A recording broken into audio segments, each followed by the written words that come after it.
آخه دم به دقیقه برای چی زنگ میزنی؟ بابا من کار دارم. خیلی خوب پیغام بذار، من الان جلسه دارم.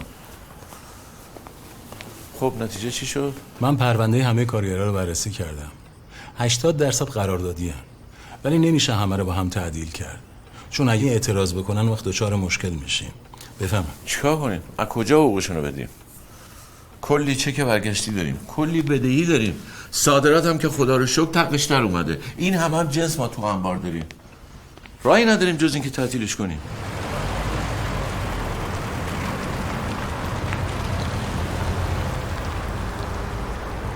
جنسای مرجوعی بودن؟ بله قربان. بگو ببرن انبار پایین. الو سلام بهرام. خواستم بهت بگم هرچی به آرمان زنگ میزنم یا بر نمیداره یا در دسترس نیست، کلافه شدم. الو الو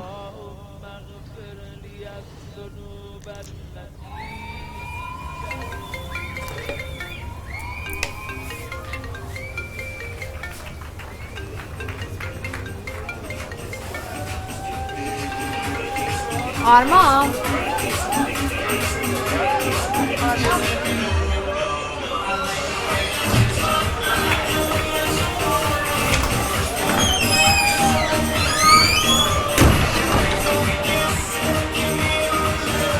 چه کوک خوبی. لاین خودتو بذار.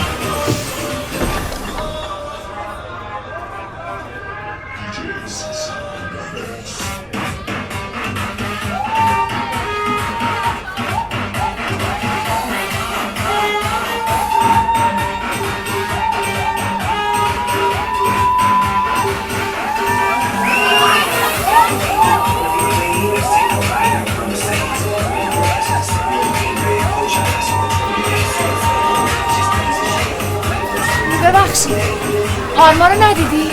آرمان همین جا بود، شاید رفته بیرون. هنوز منقبضی که من چته گلم تو چته گلم. آرمی میگفت منظورم ارتش نیست، آرمانه. میگفت تو کار پیپری ها. ببین برو کنار، به من نچسب. باشه ببین میفهمی چی میگم؟ میگم اینقدر به من نزدیک نشو.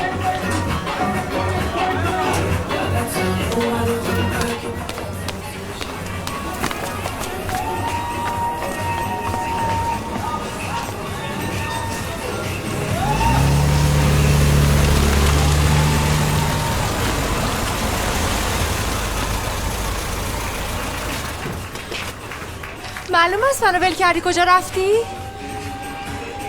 با شما رفتم خرید دیگه. بریم سوار شو بریم. من نمیتونم یه لحظه دیگه اینجا بمونم. اینقدر فاز بد ندین دیگه. بفهم این از قرار کاریتون؟ آره سرده بیاین تو. آره سرده.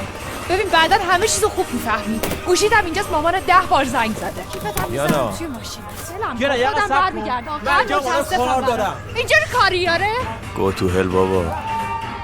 یانا کجا داری میری؟ یانا سب کن. یانا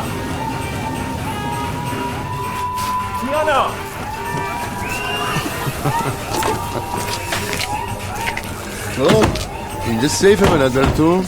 خوبه عالیه.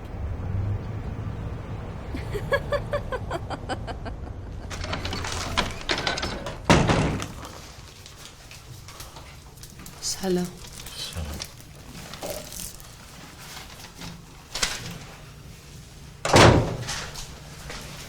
زنگ زدم جواب ندادی. نداشتم.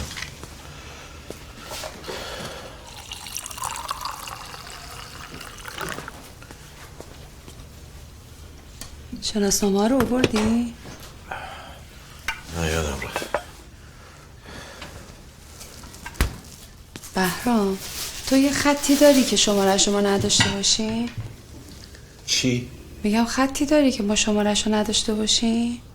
نه برای چی میپرسی؟ جوابش یه کلمه است دیگه. آره یا نه؟ تو این همه بدبختی و گرفتاری که من دارم این سوالتو میپرسی؟ میگم ندارم، همش همیناست. شیرفهم شد؟ با خاطر بچه میگم. بچه همسنای یه خانواده دارن اداره میکنن. خستم کردی شیرین با این بچه‌ت. بعد از اولی گفت با 3 تا از بچه‌های هم دانشکدهش میخواد برن دماوند پروژه عملی دارن. گفتم مادر رسیدی یا یه زنگ بزن یا یه پیام بده. نه زنگ زده نه پیام داده. منم با تلفن خونه و موبایل هرچی میگیرم جواب نمیده. الو مخلص آقا، حالتون چطوره؟ هستی تماس گرفتم تشریف نداشتین. خواهش میکنم خدمت از ماست. عرضم اینه که اگه ممکنه دست نگه دارین جنس نفرستین چون ما خط رو نگه داریم. نه یه مشکلی پیش اومده. بله خیر انشالله. قربونتون برم، شبتون خوش. همیشه خدا یه چیزی برای قصه خوردن داری. این بچه‌ای که خودت تربیتش کردی حالا خودت هم هندلش کن. من 1000 تا بدبختی و گرفتاری دارم دیگه، تو اضافهش نکن. تو این خونه یه ذره آرامش میخوام که ندارم. بچه مرده شوری زندگی.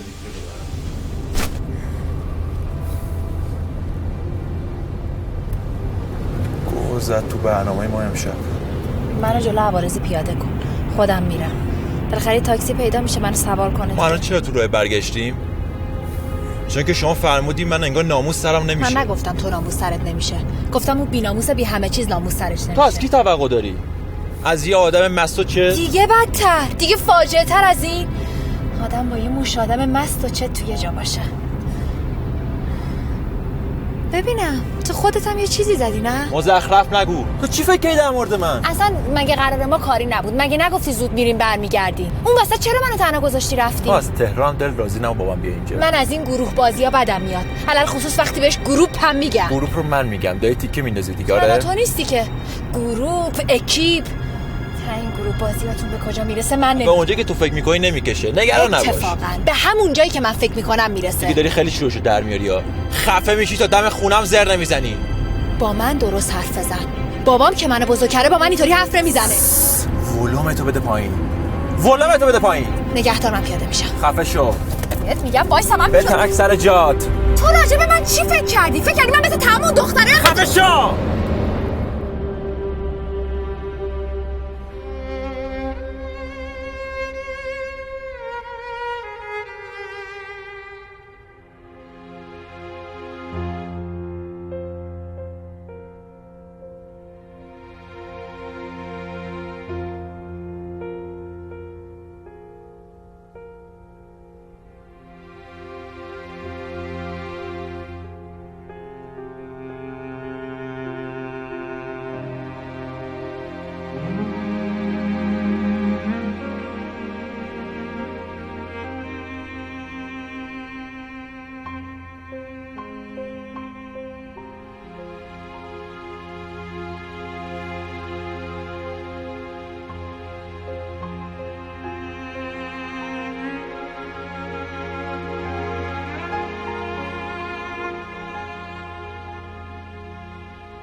کجا بودی تو؟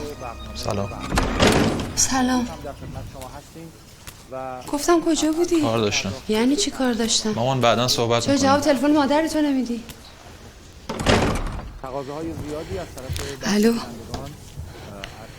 الو بهرام، خواستم بگم آرمان اومد. خدا رو شکر. فقط یکم به نظر ناراحت میاد، یکم عصبی بود. رفت اتاق در بست.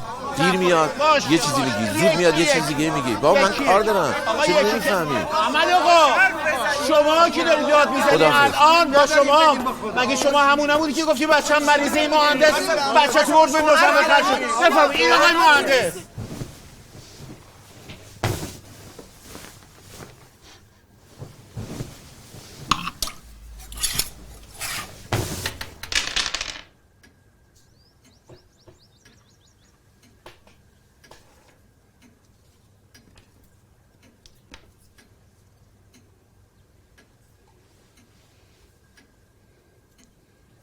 یعنی با این نامه دکتر جون دیگه همه چی حله؟ این همین نامه رو من واسه یکی از این کارخونه‌هایی که به خاطر تحریم کافیه تولیدشون از کار افتاده نوشتم. مهم اون نامه ایست که از وزارت خونه گرفتن که چقدر قوی باشه. یعنی اگه جور نشه من مجبورم این کارگرها رو اخراج کنم. به جون بچه من شده یه کابوس. ببین بهرام، با این وضعیت من فکر میکنم ترتیب تولید دیگه داده شده. به اعتقاد من بهتره این بند و بساط جمع کنی بری تو خط واردات و دلالی این حرفا. یه آشنا تو گمرک داشته باشی دمشی ببینی نون تو روغنه. دلالی ارزون بخر گرون بفروش. سرانجام من تولید کنندم چیزی نیست جز چی؟ ورشکستگی. میترسم سکته کنم بیفتم گوشه خونه. بی خیال بابا، بی خیال. یه خود ریلکس باش. بیا یه سفر برو. سفر؟ کجا؟ دل خجسته‌ای داری یا دکتر جون؟ سفر بهانه است بهرام جان. هم سفر مهمه. با یه یار موافق برو سفر که وقتی برگشتی کلی دل و دماغ بهت بده. به این نسخه شفابخش من عمل کن. بعد نمیبینی آقا؟ میترسم با این نسخه کلا نسخه ما رو بپیچی. جون تو آب از آب تکون نمیخوره. با یکی از این آرامشی آسایشی ها برو سفر که وقتی برگشتی نه با خانوادت کار دارن نه بعدش موی دماغت میشن. آرامشی آسایشی اسم جدیده. حالا منم از خود این جماعت شنیدم میگن آرامش میدیم آسایش میگیریم. آسایششون هم معمولا یه سفر یه هفتهیه، البته اون ور آب. الو شانه جان. نه بابا نفرم شما مراهمی. نامه تقاضای وام. خوبه نامه دیگه خرده. آره عزیزم، منم مدارک درخواست وام رو کامل کردم. موافقتنامه شوهرم بر اساسش تنظیم کردم. امضای رئیس شوهرم گرفتم. فقط اگه این نامه درخواست رو الان با پیک بر من بفرستی من همه اینا رو میفرستم سرپرستی. سعی میکنم موافقتشون بگیرم. بله شما نگران هیچی نباش. بله شروع شد. باشه پس من منتظرت میمونم. خداحافظ. دکتر ایشون سوال دارن. آقای دکتر من این قرصا رو تو شیب پسرم پیدا کردم. الارژنی نخونم. خطرناک نیست؟ نه مشکلی نداره. برای چی آقای دکتر؟ آمینو اسیده. خب برای چه کاریه؟ واسه باشگاه بدنسازی استفاده میشه. با آب فراوونم بخورن هیچ مشکلی نداره. خیلی جای خوشگلیه. اینجا رو از کجا بلدی؟ یه قرار کاری بود اینجا گذاشته بودی. قرار کاری. بله. خیلی واسه خیلی جای خوشگلیه. تولدتون مرسی. بهرام اصلا باورم نمیشه تولدم یادت مونده باشه. دست شما درد نکنیم میشه. عزیزم حالا اینو چی میگی؟ این چیه دیگه؟ تقدیم به شما.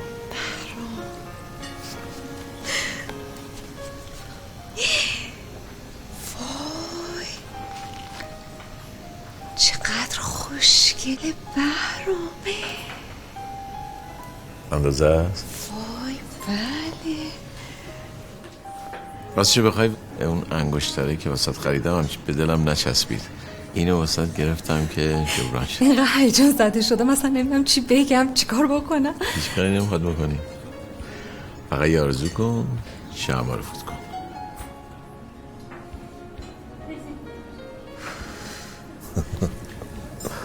تولدت مبارک. مرسی بهرام. یادم رفت اینم کادوی تولدت. اینم خونه بازش کن. دیگه چند تا کادو؟ اما راضی؟ بله. شیرین میگم واسه پسرمون آرمان اسپند دود کنی یا وای 1000 ماشاءالله چقدر دوبالایی. دیروز رفتم براش سویشرت بخرم خوب شد نخریدم وگرنه براش کوچیک واسه خالش عکس فرستاده؟ نگفته بود. نه بابا تو اینستاش دیدم همونایی که تو جیم گرفته بود. راستی شیرین قرصاتو میخوری؟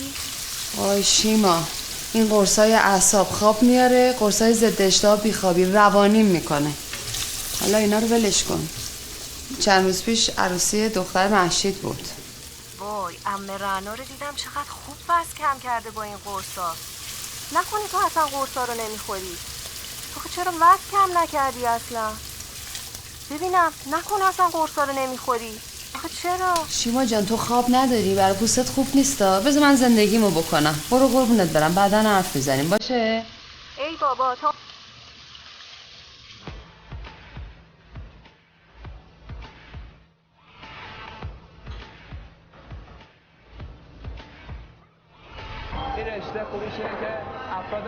چطوری پلنگ؟ آب کرفس بزن روشن شی. اومدم ببینمت، یعنی زیارتتون کنیم. چشمات روشن، زیارتتم قبول. اون شب همونجوری سرتو انداختی پایین رفتی، حالا طلبکار شدی از من؟ یعنی موندن ما خیلی برای شما مهم بود؟ حالا تو نه یکی دیگه. وقتی یکی تو جمع فریک میزنه ضد حال میزنه، حالا بقیه هم تا آخر شب خرابه دیگه. دختر توجی نبود واسه چی از پشت میز و نیمکت برش داشتی آوردیش اونجا؟ ببین امیر درست صحبت کن. طرف این در دفت 2000 نیستا. یه جوری نامزد توری هستیم. توری و خوب اومدیم. این سرمخ بازی ها و این نامزد توری چی بگم؟ شما رئیس منکراتی؟ اصلا به من چی؟ تو اینستا یه دونه عکس هم با طرف نداری اون وقت نامزد توری و این. بله چون راضی نیست، چون پدر مادرش توی محدوده خاصی اجازه دادن ما با هم دیگه باشیم. آها پس حوزه استحبازی و پدرزن گرامی مشخص می‌کنه. من اون شب بین فروختن زمین و برگردوندن کیانا باید یکی رو انتخاب میکردم که تو حال خودت نبودی و دومی رو انتخاب کردی. اگه تو حال خودم بودم باز دومی انتخاب میکردم. فعلا بابت اون شب زندگیم زهرماره. تقصیر خودت بود دیگه. اون شب تا سپر اومد گذاشتی رفتی. یه لحظه وایساده بودی معامله رو جوش داده بودم. سوله انباری رو فروخته بودی. کار زمین رو درست کردم. دیدی حالا رفاقت فقط با مردا جواب دیدی چه آوردی ای دوست از دست دل بر سر من، از دست دل بر سر من، باره غم عشق او را گردون ندارد تحمل. خب دیگه بسته پیتزامون آماده شد. پس من دیگه برم دستم بشورم. آره.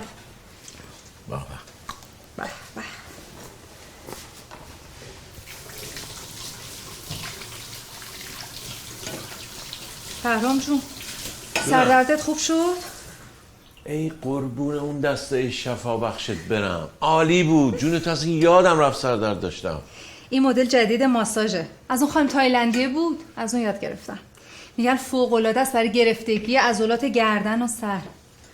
خب یه بار ما رو ببر پیش این حاج خانم باش آشنا شیم ببینیم اینجا بهش خوش میگذره. باریکلا. دیگه چی؟ چه بوی معرکه‌ای داره این عوده. عوضش کردی؟ آره تازه گرفتمش. خب 20 دقیقه دیگه پیتزامون آماده است. بابا چه شود.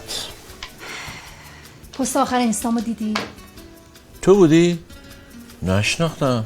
واه جدی میگی؟ یعنی انقدر بد افتاده بودم؟ اتفاقا همون عینکی که تو پاریس واسم خریده بودی به چشم بود. دیوونه دارم شوخی میکنم. چطور نشناختم؟ من میشه نشناسمت. وای چه پاریسی بود. آره کاش میشد بازم بریم. دلم یه سفر میخواد. منم همینطور میریم ایشالله. اون طول سگی کی بود بغله؟ یه چونه دلم حسودی چو؟ آره؟ کاش میشد عکس 2 نفریمون رو میذاشتم تو اینستا. نکنی نمیشه. میدونم حیف که نمیشه. اون بچه خانم فتاحیه کارمند حسابداریمون. وای بهرام نمیدون چه جیگریه، اینقدر با نمکه، خودشو به من میچسبونه میگه خاله من کی میبری خونتون، خاله من میبری خونه. بیا یک پوستی ازت بکنم که کیف کنم. شما؟ بله. باشه. انداز. جوجه رو آخر پاییز میشمارم. ما 2 جلد کتاب در مورد تخته نمیشه. بله خوندم، صفحه اولش رو تقدیم کردی به استادت. بفهم. حالا میبینی. بفرما. کم. 1 بنداز. تاس گرفتی. چی؟ نه یه بار دیگه بنداز. تاس گرفتی. امکان نداره. بده من از همین اول شروع کرد جزدنی رو. حالا تو که خالشی از کجا فهمیدی؟ اینستاش دیدم دیگه. شیرین یه پست گذاشته بود پر از گله و گله گذاری.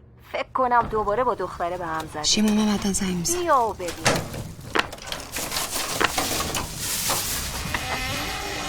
سلام مادر. سلام. خسته نباشی.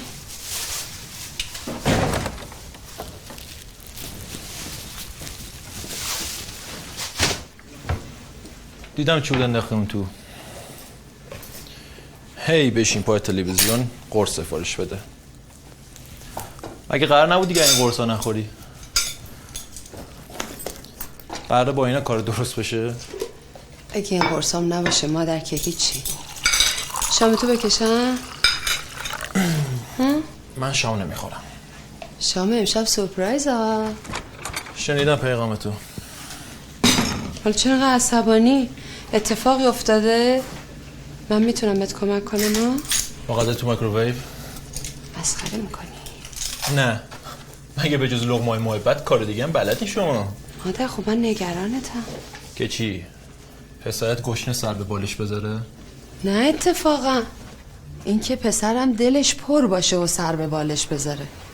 خالت میگفت یه مطلبی گذاشتی تو گوشیت نگرانت بود. میگفت آرمان مشکلی داره نگرانت بود. میگفت به هم ریخته یاره. از عجایب روزگاره. خاله من تو امریکا میدونه مشکل من چیه، اما مادر من تو اتاق بغلی نمیدونه مشکل من چیه. چه فرقی میکنه مادر؟ خب الان دارم ازت میپرسم دیگه، نگرانتم. من اگه نخوام شما نگران من باشید کیه باید ببینم؟ چوب خشک که نیستم، آدمم. حق دارم نگران بشم. تو نگران؟ نه خیر، تویی که حق نگران شدن نداری.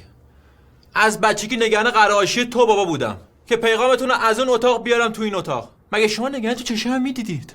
مگه تو به حرفای من گوش کردی که من به حرفای تو گوش کنم؟ مگه قرار نبود قرص نخوری؟ مگه قرار نبود وزنتو کم کنی؟ مگه قرار نبود به سر وزنت برسی؟ حالا دیگه برای من رول خاله پیرزن مهربون کدو قلقل زن بازی نکن. درست صحبت کن. این حرفای بی خود چیه میزنی؟ ها؟ کدو قلقل زن. من نگرانتم ولی به توهین نمی کنم. خوبه اینه بابات یه ریز را برم بگم کنسن 6 سال لیسانسش طول کشی داره؟ چاقی منو به رخم میکشی؟ آره به رخت بکشم بلکه سر عقل بیاد تا بفهمی چه بلایی داره سرت میاد. من تو این خونه از همه پسترم. خونه که نه دیوونه، خونه که دیگه کسی غذا درست کن. الانم میرم همه رو میریزم تو سطح خیالت راحت بشه. سلام. سلام. چی شده بس؟ هیچی. خدا رو شکر. واسه خدا رو شکرم داره. چیکار کنم؟ برم گوششو بگیرم بندازمش بیرون از خونه؟ نه بابا چی میگی؟ دیدی باز؟ بچه که بود همینجوری ای چسبوندیش به خودت مبادا بالای سرش بیاد. هیچی نگفتم. 10 سالش که شد اومدم یه ذره باش رفاقت کنم. مگه گذاشتی؟ بچه باید بخوابه، بچه درس داره، باید بره حموم. کجا میبریش؟ هوا آلوده است. بازم هیچی نگفتم.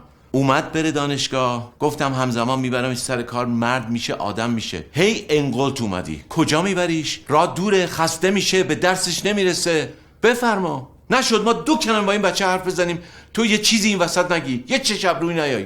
داغ کنم غذا رو گرمه هنوز. تحچین مرغ آلوه. آخه زن حسابی ساعت 1 شب آدم تحچین میخوره، اونم تو این سن سال. غذا ساعت 8 شب یه چیز سبک و مقوی. خب اون موقع تو خونه ای؟ یعنی میفرمایی من 8 شب کار زندگی رو ول کنم بیام ور دل شما؟ 8 شب مرغو کیش نمیکنن تو قفسش.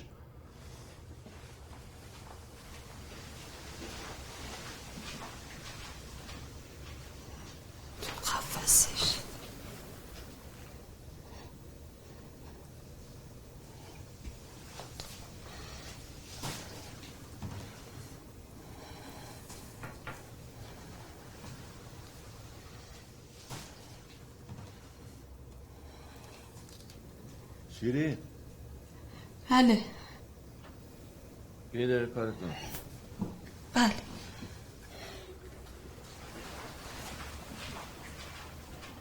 بیا این هم شناسنامه. عکسی چیزی میخوای بیا تو کیف مدارک وردار، نصف شبی نه ما رو زابرا کنیم. تقدیم به شما با عشق. این چیه؟ یه هدیه ناقابل. تو حدس بزن چیه؟ من از تو عطر خواستم؟ دیدی عطر نیست. یه انگشتر طلا ساده است. گفتم شاید خوشت بیاد. اصلا الماس 10 قیراط. من اینو خواستم؟ من از تو طلا میخوام؟ من میگم فقط معذرت خواهی همین. تو از دست من دلخور بودی. منم خواستم تو رو از دلخوری در بیارم. کار بدی کردم؟ آرمان وقتی از دل من در میاد که با ببخشید و کادو نباشه، بگی فلانی من یه کار اشتباهی کردم، معذرت میخوام، منم در کمال احترام بهت میگم خواهش میکنم، چون موقع میفهمم که فهمیدی و قرار نیست دوباره تکرار کنی. من اون شب عصبی بودم، یه کار اشتباهی کردم، بعدشم یه آدم چتی یه زری زده. تا این دست نگیر دیگه.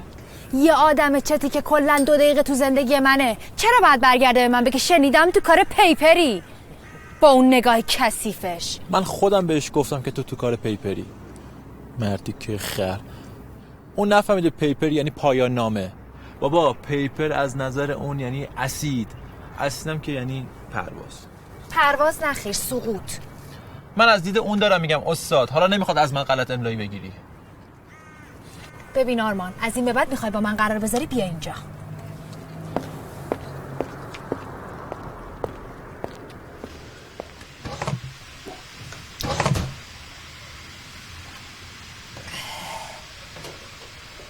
پس رنگو گرفتی کجا گذاشتی؟ مامان چرا اینا رو نمیندازین دور؟ بابا تاریخاش گذشته همه. امروز 1000 تا کار دارم به خدا. فردا مولودی خانم قاسمیه، میخوام برم تو همون موامو رنگ کنم. فقط دستم به پشت سرم نمیرسه. اگه میشه بیا پشت سرمو رنگ کن. باشه مامان بدین من براتون رنگتون رو درست میکنم، شما کاراتون بکنین، فقط من بعدش زود باید برم خونه. کجا بریم ما؟ در حالا دوره همیم، نهار که خوردیم، هر جا خواستی بری برو.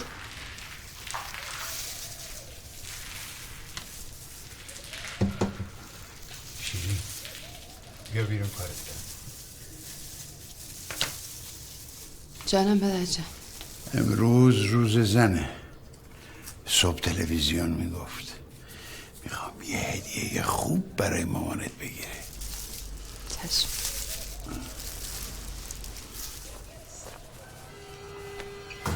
مامان بیا. موها تو چرا کوتاه؟ آره مادر یه ذره توچین کردم دوست بفهمه دشمن نفهمه. جسای پایانی استته اول که موها شدیم تمدید شده به زمین من الان در ترکیب هست و برزیل هم باز با والیباله؟ آره ایران و برزیل. آرسی کاش میتونستیم ما هم یه فرصتی که بیاریم یه خورده درد دل کنیم، یه خورده گپ بزنیم ببینیم آخه این دنیا دست کیه؟ منم خیلی دلم میخواد پدرجون، فقط الان یکم دیرم شده. باشه یه وقت دیگه اشکال نداره. من باید برم دیگه. مواظب خودتون باش. خداحافظ. کاش میموندی نهار با هم میخوردی. دیگه آرمان کلید نداره، میترسم پشت در بمونه. دروغ هم بلد نیستی بگی.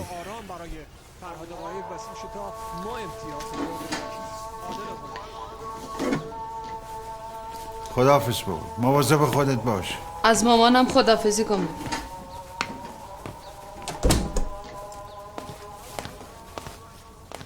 شیرین رفت؟ آره رفت.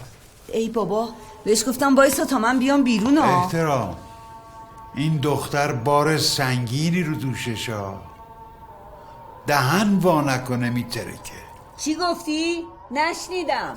هیچ. الو بگو. جواب آزمایش ژنتیکو گرفتم. حدس بزن. الو.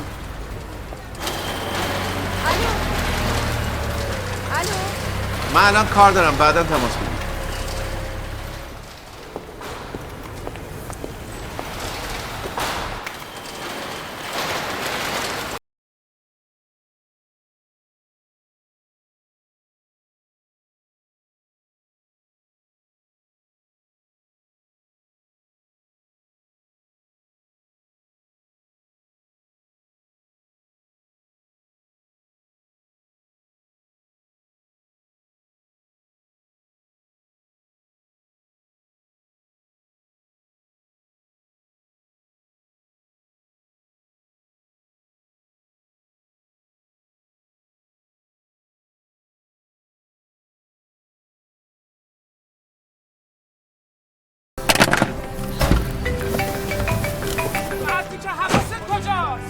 زنی ماشین. آقا عمو یابو چیکار میکنی؟ وقتی که حواست کجاست؟ زنی ماشین تو خیابون کردی؟ به درک خسارتشو میدم. کجایی؟ هستی؟ آقا با شما ما حواست کجاست؟ خسارتشو میدم دیگه مردی که اولا واسه دو قطانی به تمامیه پرت داره میگه خسارتشو میدم. عجب چه پرویی ها. بذار به اون زنگ بزنم.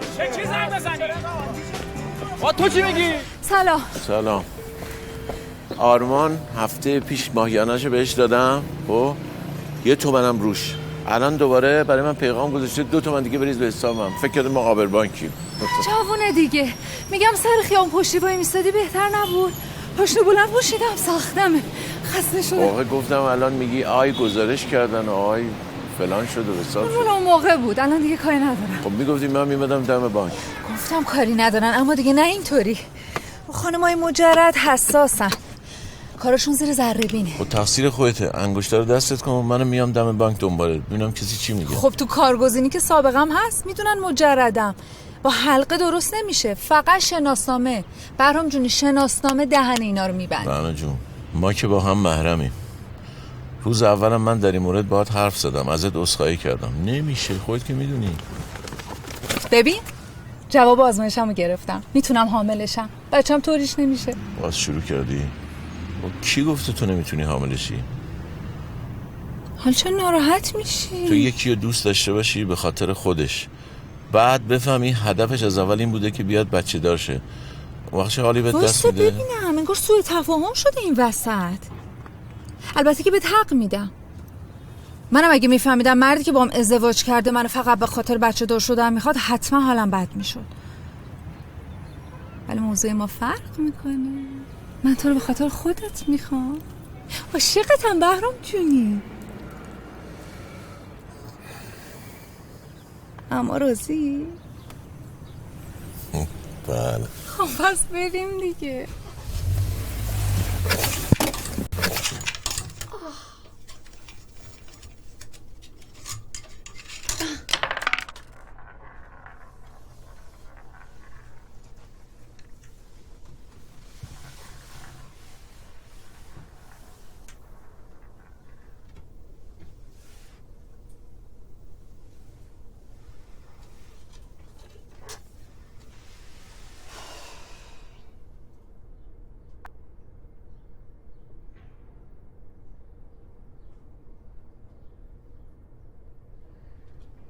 نه بابا، خودم برات درستش میکنم. اصلا توجه نکن ولی بهش. چیزی که از الان این مدل ابرویی که من برای تو درست کردم دقیقاً هم هارمون داره. میده موهات. نه ببین آره موهاتو اکستنشن نکنی. میدونی تو کلا ضعیف میشه. نمیدونم مشکل صورت، نمیدونم مشکل صورت. ببین آره برای پارتی پنجشنبه بیا اینجا.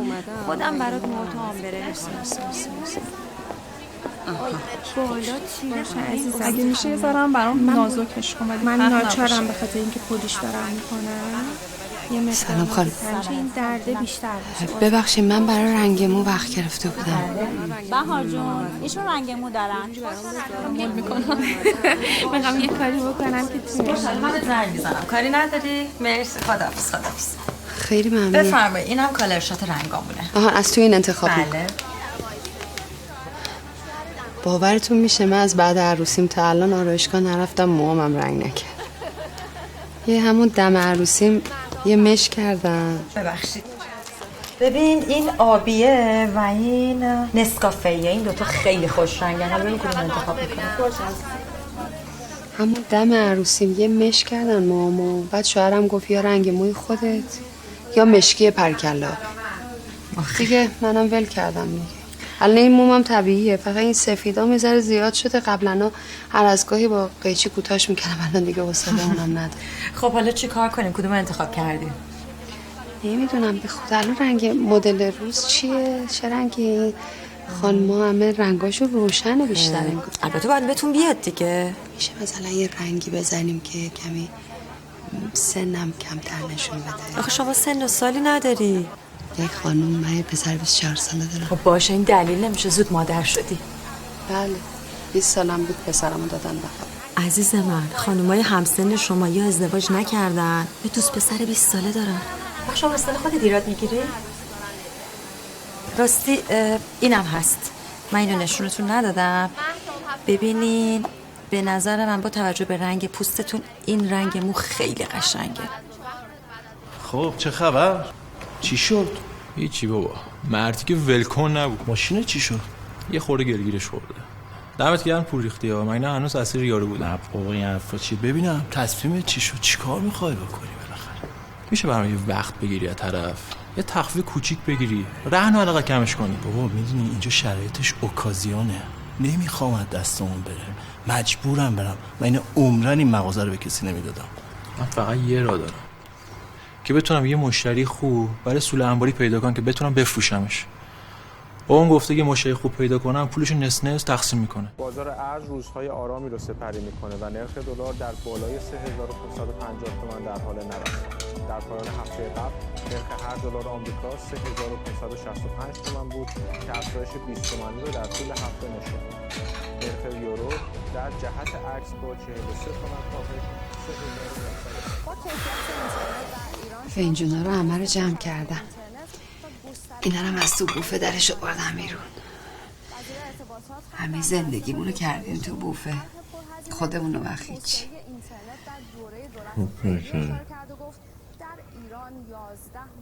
یادم اون موقع از این کمرباریکا دوست داشتیم. این الان متلک بود؟ متلک؟ متلک واسه چی؟ هیچ. استکانا رو گفتم. فهمیدم. 350,000 نفر مستمری بگیره. یا مهدی گفته بگم های مناظره های ریاست جمهوری آمریکا خیلی وحشتناکتر از بگم های مناظرات ما شده. عجب تیشه بر پیکر اخلاق میزنن که یکی از بحثایی که امروز هم تو برنامه میخوایم مطرح بکنیم در مورد اخلاق. میخوام ازت جدا شم. مبارکه. نه بابا شوخی کردم. ببین بهرام، این نگینش افتاده، گفتم خودت ببری بدی آقای شعبانی درست کنه ببینه یه با یه مرد طرفه.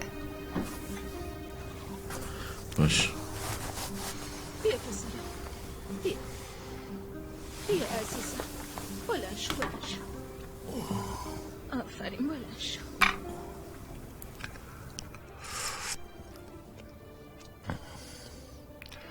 چای دهنسوزیه. به حالا آقا جون، داغ‌تر از دهنسوز اونیه که دهندوز باشه، طرف نتونه بگه آی سوختم.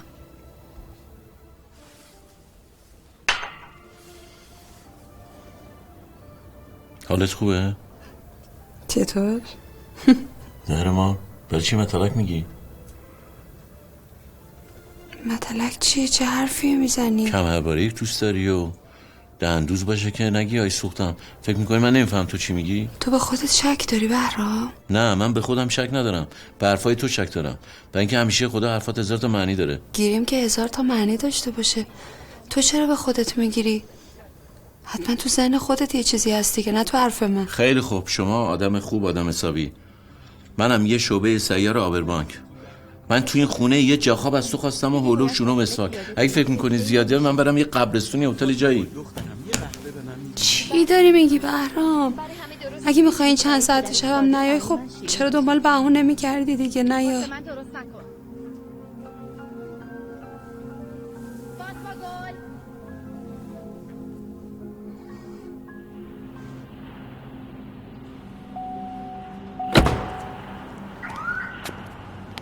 واه شازده، داری تشریف میبری یا داری تشریف میاری؟ دارم میرم. ماشاءالله چه پسر سرخیزی. پس چرا ریختت این شکلیه؟ چقدر آشفته ای؟ خوب نخوابیدم، یکم بیخوابم. من اول صبح باید برم دنبال بدبختی و کارخونه و بیمه و مالیات و ازات و کوفت و زهرماری دیگه. شما کجا؟ منم یک کار مهم داشتم. اون کار مهمت چیه؟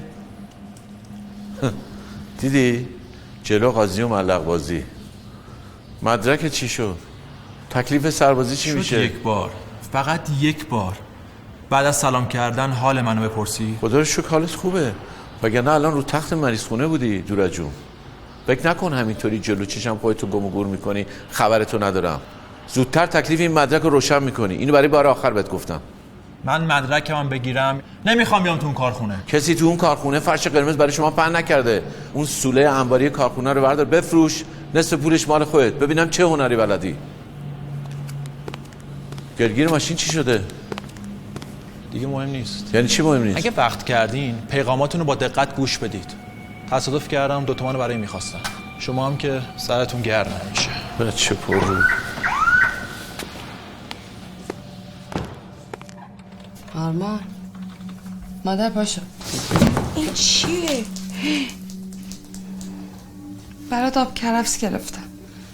پاشو. موبایل منو بدبخته که لی کردی. حالا تازه این پرسید چیه زیر پا افتاده؟ آرمان چیه؟ بازم من مقصر شدم؟ آره؟ نه پس من مقصرم که شاید از خونه فراریه؟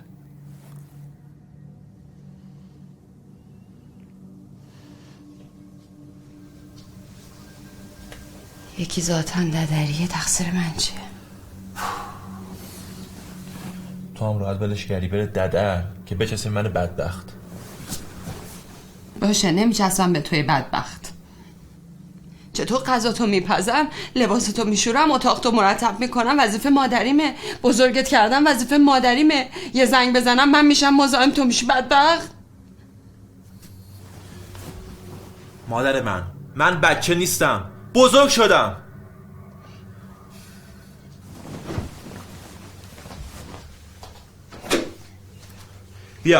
بیا ببین 8 بار زنگ زدی نه یه بار. حرف من اینه زمانی که باید تلفنت خاموش باشه پیش شوهرت باشی مدام داری به من زنگ میزنی. درست صحبت کن. اگه 100 سالت بشه آرمان، اگه 10 تا بچه قد و نیم قد دورتو بگیره، تو بچه ای من مادرم. تو چی میگی؟ پیش کدوم شوهر؟ پدر تو اصلا منو نمیبینه. بعد از 20 سال موامو رنگ کردم، 1000 قرو قنبیل براش اومدم ندید. کاش میدید میگفت زشت شدی، بد شدی، نه اینقدر بی تفاوت. نگاه کن منو، تو هم منو ندیدی اینه بابات.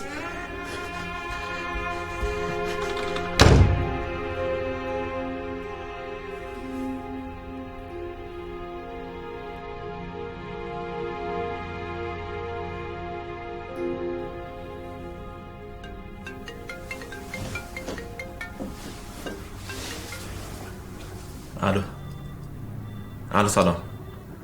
حال شما خوبه؟ بله من الان راه میافتم.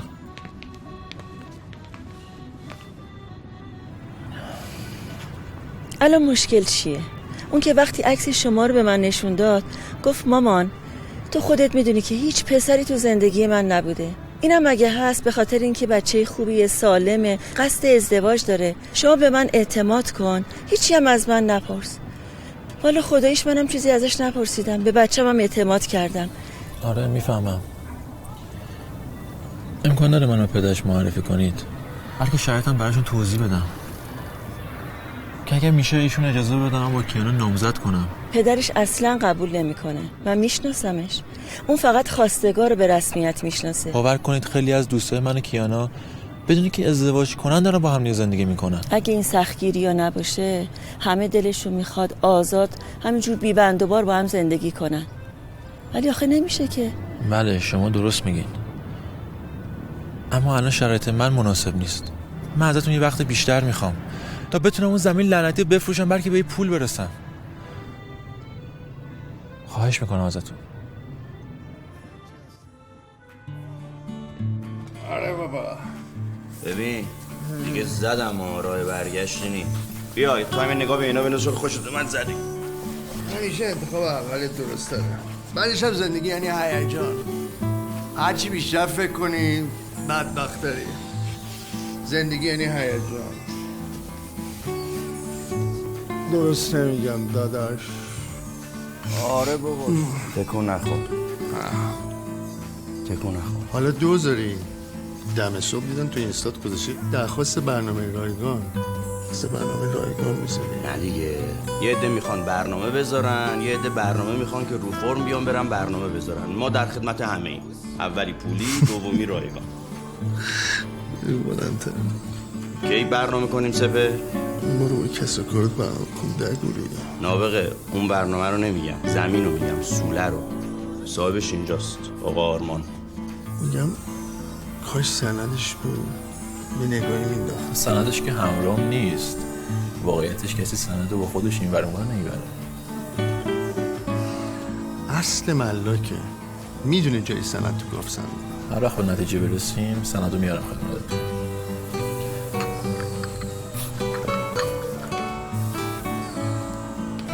یواش بابا.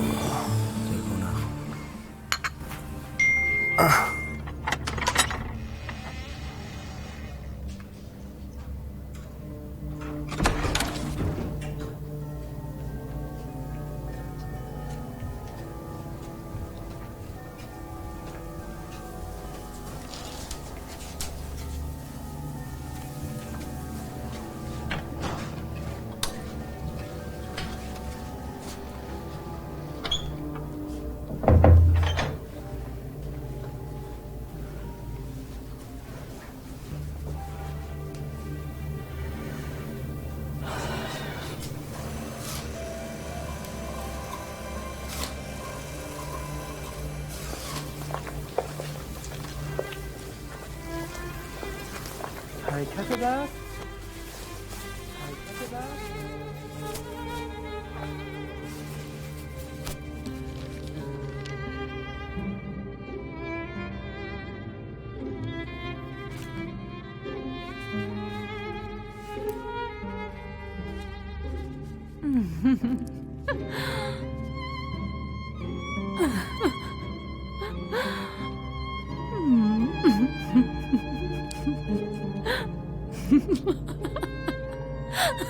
میگم یه ورکی موهامونه بزن دیگه نریم سلمونی. خب دیگه رو تو زیاد نکن، این کار من نیست. باید بری سلمونی. تکون نخور. همه جونی؟ جونم. حواست به این نامه وام هست؟ بله، اتفاقا امروز با بچه های سرپرستی دنبال کار پرونده بودیم. گفتن هر کمکی از دستشون بر بیاد انجام میدن.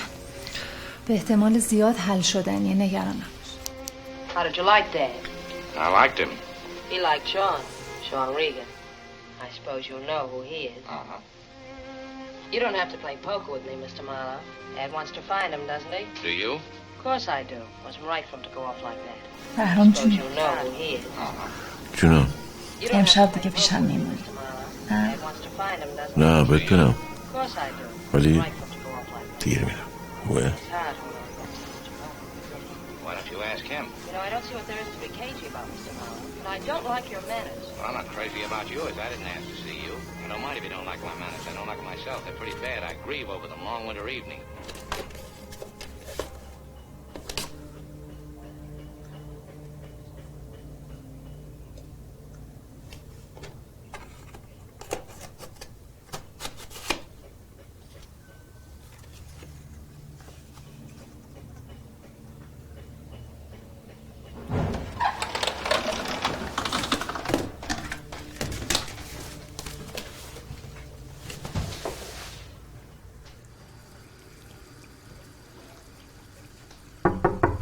آرمان مادر، میخواستم بگم من اون روز حالم خوب نبود مادر، یکم عصبی بودم. به خاطر رفتارم ازت معذرت میخوام. بلم کن، دست از سرم بردار. بابا من اصلا حالم خوش نیست. آرمان جان گفتم که حالم خوب نبود.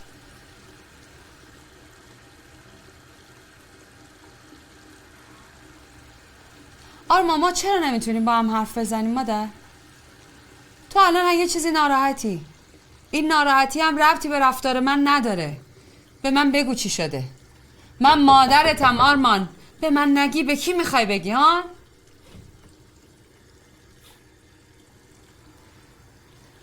دل مادرتو نشکن آرمان. من بیرون منتظرم بشنوم.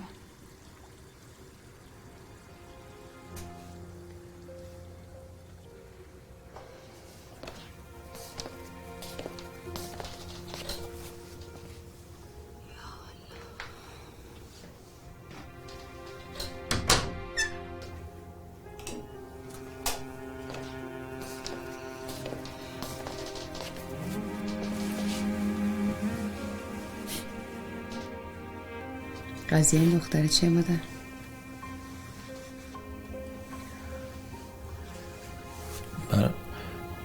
براش خواستگار اومده.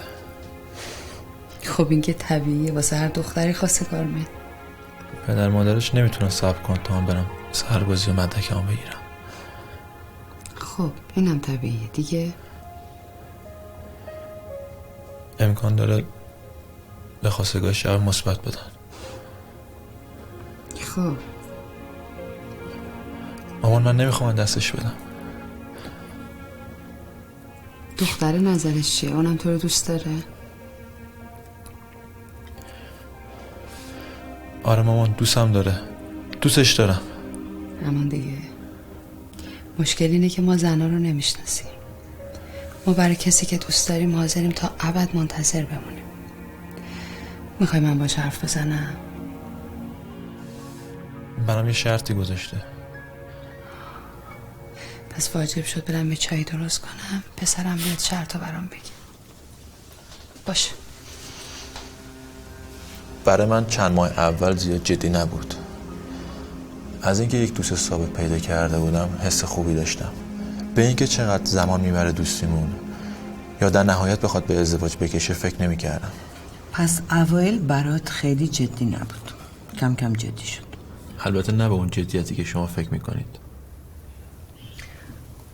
خب بله، شما هنوز کیانا رو به خانواده معرفی نکردید. از اون لحاظ نمیگم. منظور من اینه توی رابطه ما یه سری محدودیت ها وجود داره که برای دختر و پسری که در تو قرن 21 زندگی میکنن بیشتر شبیه یک شوخیه. تنها چیز جدی رابطه من و کیانا همین احساس و علاقه‌ای که به هم داریمه. میتونه یک پوان باشه؟ بله، ولی همه این محدودیت ها رو اعصاب منه. این پرخاشگری و عدم کنترل خشم از کی شروع شده؟ از اوایل رابطه ما بوده، حالا یه خورده کم و زیاد شده. همیشه بوده. خانم دکتر، من الان اصلا مسئله‌ام داد و فریاداش نیست، اما مسئله من اون عذرخواهیه که سری پیش بهتون گفتم. آرمان اصلا نمیدونه معنی عذرخواهی دقیقاً چیه. چیه؟ معنی عجیب غریبی داره. معذرت خواهی یعنی دلجویی. بندم با اندک پولی که تو جیبم داشتم رفتم برای شما هدیه خریدم که دلجویی کنم. بده؟ معذرت خواهی فلسفه داره. ای بابا، طرف میزنه آدم میکشه، دیهشو میده، حل میشه میره. بالاخره به یه زبونی باید بگیم ببخشید. پشیمونی تو کلام آدمه، تو قلب آدمه، تو نگاه آدمه که معلوم میشه. نه بری یه هدیه گرون بخری که تازه اونم با پول بابات باشه. آقا خانم، من بیخود کردم. من به 7 جهت آبادم خندیدم که برای شما کادو خریدم. من احمق، من بیشعور. 4 روزه که همینجوری میشه. بدهکارم شدیم ما مثل این که. نه شما بیرون باشید، اگر لازم بشه صداتون میکنم. آرمان لطفا یه لیوان آب بخورید. چون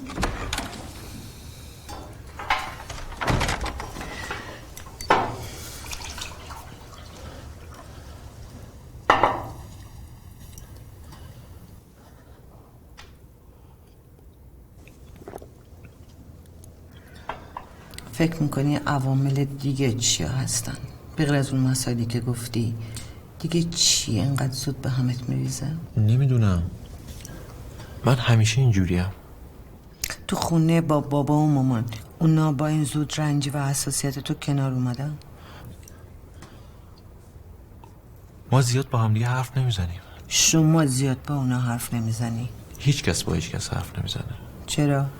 زیاد با هم کاری نداریم. 60 سال 1-2 بار عیدی، مرگ و میری، عروسی تو فامیل باشه. سلام مامان، چطوری؟ آره خوبم. نه آرمان داخله. نمیدونم، حالا هر چقدر لازم باشه باید بگیریم دیگه. طلاق عاطفی اپیدمی شده. اصطلاح جالبیه، تا حالا نشنیده بودم. دقیقا همینطوری هم با هم. رنا جانا، میدونی زیر دوش داشتم به چی فکر میکردم؟ به چی؟ یاد پاریس افتاده بودم. تو خیابونیت زن از من پرسید آدرس خیابونه رو، بهش گفتم je ne pas parle français. چی گفت؟ پیرزنه؟ گفت تو که انقدر خوب بلدی به فرانسوی بگی بلد نیستم، خب برو یاد بگیر. راستی که خب. رنا جون تلفن ببین کیه؟ از کارخونه است. از کارخونه است؟ بهرام تو خود جواب نده. بده به من بابا. نمیدونم تلفن. آقا چیکار؟ الو جانم. چی بلندتر بگو. خراب شده؟ ممکن است فیوز. نه بابا برای چی تعطیل کنی؟ زنگ بزن به مهندس رحمانی بگو بیا. آره زنگ بزن. منم الان راه میافتم. ای بابا برای چی میگی میام؟ میخوایم شام بخوریم. یکی از دستگاهمون خراب شده. قطعه چینی همینه دیگه. خب غذا درست کردم. باشه ولی باید برم. نمیشه وگرنه تعطیل میشه. پس منتظر میمونم تا برگردی. منم شام نمیخورم. نه ممکنه تا 1 و 2 طول بکشه. من اونجا دیگه میرم خونه. چه خرج رو دستم بذاره. بابا چه غذایی درست کرده. مملکت. قرار نکن خوشگل خانم. زمان منو بذار تو یخچال بعدا سر فرصت میام میخورم. قربونت برم.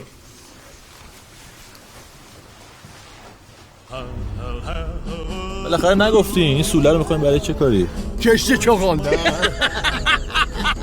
ولی نه ببین من مهندس میگم به علت کمابی بهتره که ما از کشت چغندر موو کنیم رو کاکتوس. آره دیگه اونم یه جور گله دیگه. هر جا هم که گل باشه چی اوضاع گل و بلبل.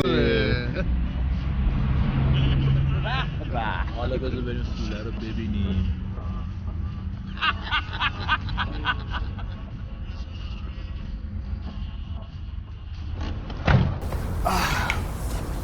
عجب جایی. همین.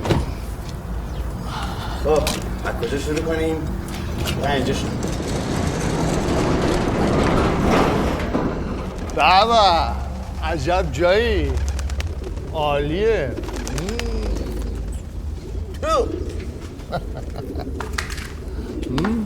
بیا. عالی. خیلی خوبه.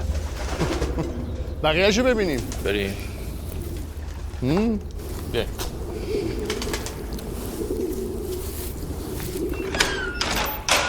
باشه مامان جان.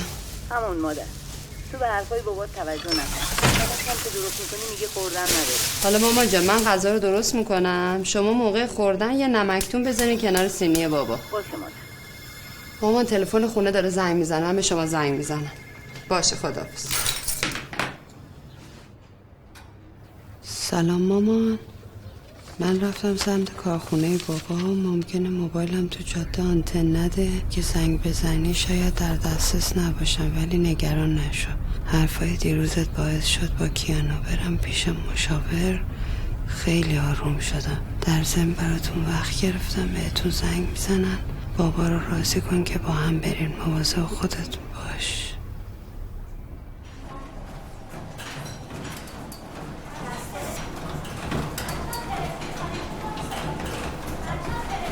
شیرین جون خوب سرعت گرفتی یا؟ چاره چیه؟ چقدر کم کردی؟ 3 کیلو.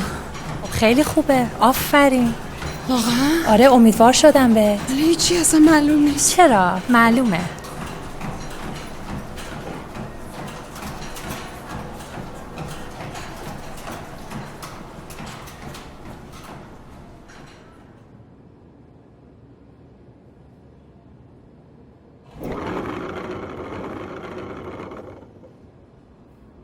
نوار چند وقت ریواین نشده؟ فکر میکنم 10 سال بیشتر میشه. باید خیلی ریختگی داشته باشه. قول بهتون نمیدم ولی سعیام میکنم براتون انجام بدم.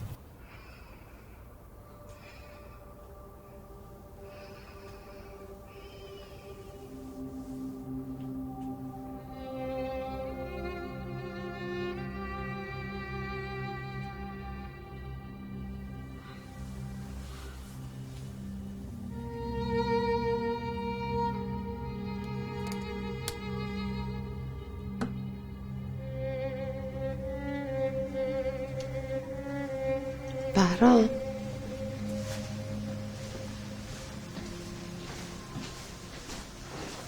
بهرام ها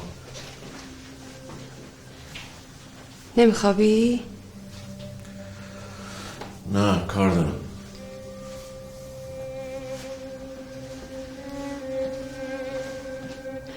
کارت خیلی طول میکشه؟ آره طول میکشه.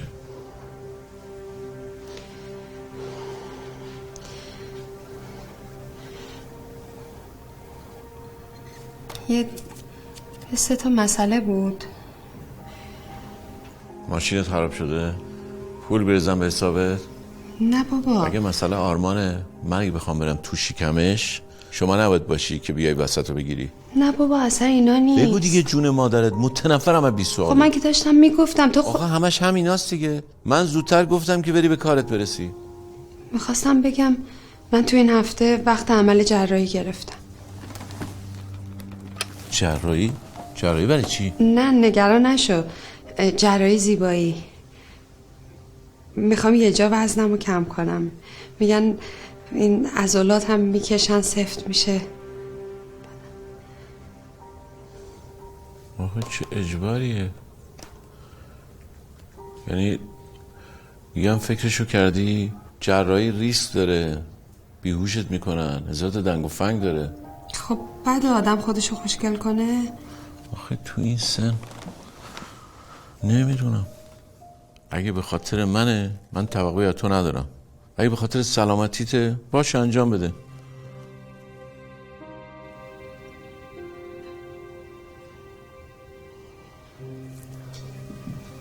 حالا که دیگه وقت گرفتم. خیلی خوب. چه بغض میکنی؟ چقدر بریزم به حسابه؟ دومی چی بود؟ آرمان برامون از دکتر روانشناس وقت گرفته. آرمان؟ آره. برامون وقت گرفته؟ آره. چه جالب. خب بگو دیگه، زیرلفظی میخوای؟ خب من که تا میام حرف بزنم تو من چی؟ من پسره یه لاقبا پا شده رفته پیش روانپزشک، برای ما وقت گرفته، خودش ببره بستری بشه. تو هم قبول کردی؟ خب سومیش چیه؟ هیچ.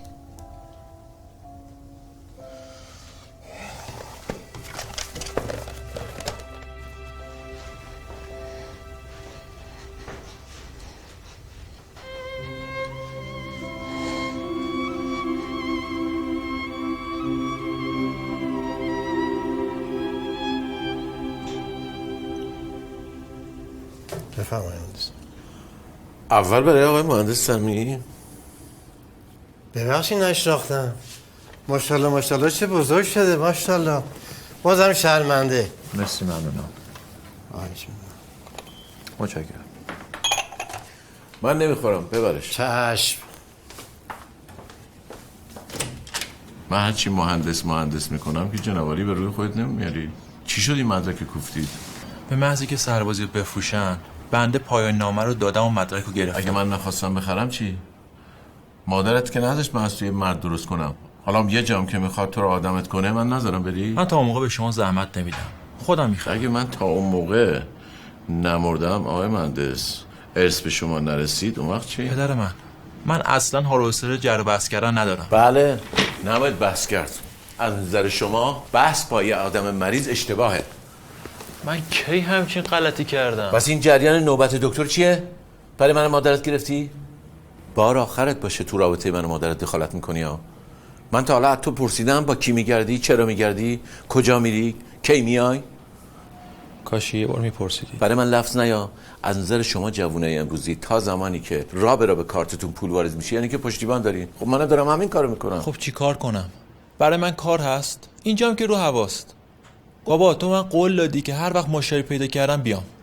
حالا که مشتری گیر آوردم، میخوام برم بفروشش بلکه با پولش کاری را بندازم. سندو به نام زدم. حواستو خوب جمع کن. پولشو به شاخ گاو نزنی ها. این آخرین فرصته. شما چقدر بدبینید. مغازه دوستمه داره میره اونور آب. کو بیا تو رنگ کن. عد فروشی تو بهترین جا. رو سفیدتون میکنم. بهتون قول میدن که بفهمید پسرتون مرد شده. من چه خوابی برای تو میدیدم. سر از کجا در آوردی؟ عد فروشی.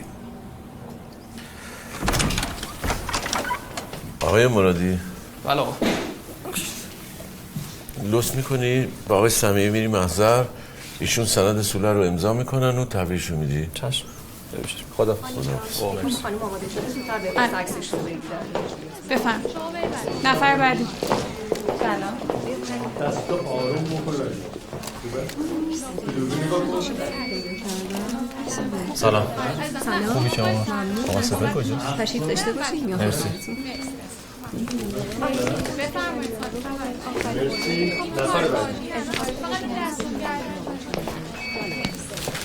خب یه تمرکش اول بگیر. این ناخون خیلی مشکلشه. برو قربونت. اگه رهنمای جلال موافق هستی که هستم. زیاد فکر نکن. الان مشتری برای رهنش هم نمیتونی پیدا کنی. یه پول قلمبه بهت میدم. کارت عمل میشه. نه اون جاش خوبه اصلا تغییر. سند رو به خودت آوردی؟ بله همراهمه. بده ببینم. عزیزم شما بیا. ببین به خریدای سینمایی هم معرفی می‌کنم. اگر خیلی عالی باشه استایلت همه چیز عالی باشه من حتی میتونم تضمین بکنم که انتخاب بشی برای یه فیلم سینمایی. هزینه‌ش هم میامد. میدم وکیلم قرارداد رهناجره رو بنویسه بعدم برات میفرستم. 500 میلیون تومان. حالشو ببر. عزیزم نه شما وایسا الان نه نوبت درسته. ایشون برم بعد شما بیان. مرسی عزیزم. شما لیسانسه ادبیات هستین نه؟ میشد باشم ولی دیگه آرمان که به دنیا اومد دانشکده رو رها کردم. چطور؟ میخواستم یه اشاره به داستان رستم و سهراب بکنم در شاهنامه که حالا باشه برای بعد. دانشکده رو برای چی رها کردیم وقتی آرمان به دنیا اومد؟ خوبه که داستانش خیلی طولانیه. ترم آخر بود حامله شده.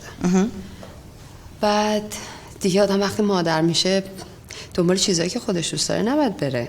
همه چیز زندگی میشه تربیت بچه، نظافت خونه، آشپزی.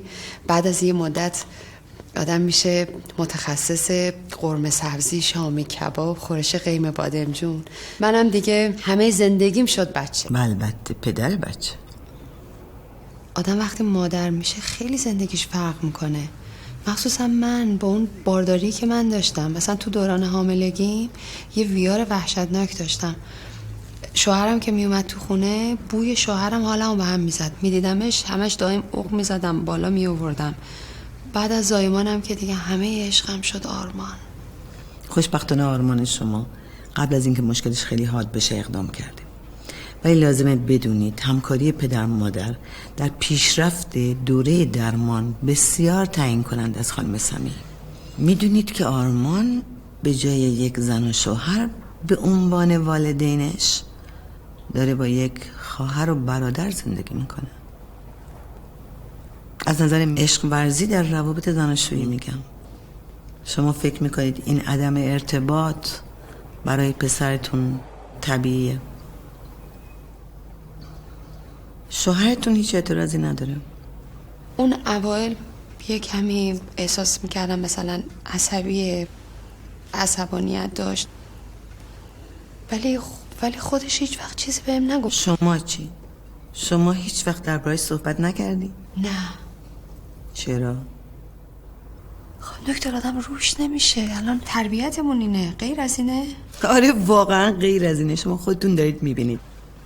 واقعا توی کشور ما زن و شوهرها همه جور حقی برای هم قائلن جز حق مشروع عشق ورزی. میدونید عواقب این بهانه ها به کجا منجر میشه؟ تو کشور ما اکثر زنها قبل از اینکه سنشون از 40 سال بگذره یا استگی زودرس میگیرن. اکثرا افسردگی دارن. اکثرا زود پیری دارن. پاشون درد میکنه، کمرشون درد میکنه، منهدمن. شما فکر میکنین تقصیر خودشونه؟ خودشونم کم سهم ندارن. مادری که به عنوان اولین الگوی پسرش به عنوان یک زن نمیتونه راجع به مهمترین و زنانترین نیازهای جسم و روحش صحبت کنه، چجور الگویه برای پسرش؟ اولین عشق هر پسری مادرشه. شاید قبلا بوده ولی الان دیگه نیست. بچه که بود خیلی دوستم داشت. عاشقانه ها. خیلی با هم بودیم. اصلا گاهی اوقات باباش بهم حسودی میکرد. میفهمیدم اینا. آرمانو که بغل میکردم یه موقع بهرام نزدیکم بود یه رفتارایی از کش نشون میداد، احساس میکردم حسودیش میشه. بعد که بزرگتر شد کم کم با هم غریبه شدیم، انگار هرچی بزرگتر میشد فاصلمون بیشتر میشد دیگه، تا اینکه دیگه واقعا بزرگ شد دیگه. چند سالیه دیگه نه حرفاشو بهم میزنه، دروغ میگه، پنهان کاری میکنه. خانم دکتر